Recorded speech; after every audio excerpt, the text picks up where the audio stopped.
చంద్రబాబు లీకులు. రామసుబ్బారెడ్డి ఇప్పుడా అప్పుడా అనేటట్లుగా ఉన్నాడు. తెలుగుదేశం పార్టీని వీడి వైకాపాలో చేరడానికి ఆయన రంగం సిద్ధం చేసుకుంటున్నాడు. ఇప్పటికే రామసుబ్బారెడ్డి ఫోన్ ద్వారా జగన్ను కూడా సంప్రదించినట్లు సమాచారం.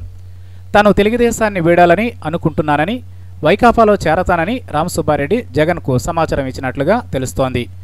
మరి సుబ్బారెడ్డిని తెలుగుదేశంలోనే నిలిపేందుకు చంద్రబాబు వ్యూహాత్మకంగా వ్యవహరిస్తున్నాడు.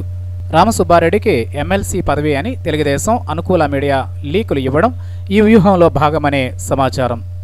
జమ్మల మడుగుకు చెందిన ఈ నేతను తెలుగుదేశంలోనే నిలుపుకునేందుకు చంద్రబాబు తీవ్రంగా ప్రయత్నిస్తున్నారు.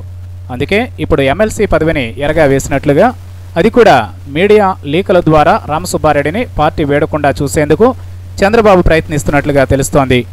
గవర్నర్ కోటాలో 2 ఎమ్మెల్సీ పదవులు ఉన్నాయి.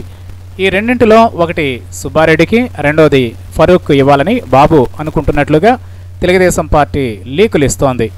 అయితే వారికే ఆ పదవులు ఇస్తున్నట్లుగా అధికారిక ధృవీకరణ లేదు. కేవలం లీకులు మాత్రమే.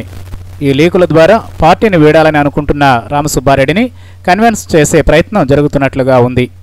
ఇటీవలే రామసుబ్బారెడ్డి చంద్రబాబుతో సమావేశమయ్యాడు. ఆ చర్చల తరువాత ఆయన మీడియా ముందుకు రాలేదు. వైకాపాలో చేరనున్నాడనే ఊహాగానాలు ఊపందుకుంటున్నాయి. ఈ నేపథ్యంలో చంద్రబాబు వ్యూహాత్మక లీకులిచ్చాడు. ఇవి రామసుబ్బారెడ్డిని పార్టీలోనే నిలిపేందుకు ఎంతవరకు ఉపయోగపడతాయో చూడాలి.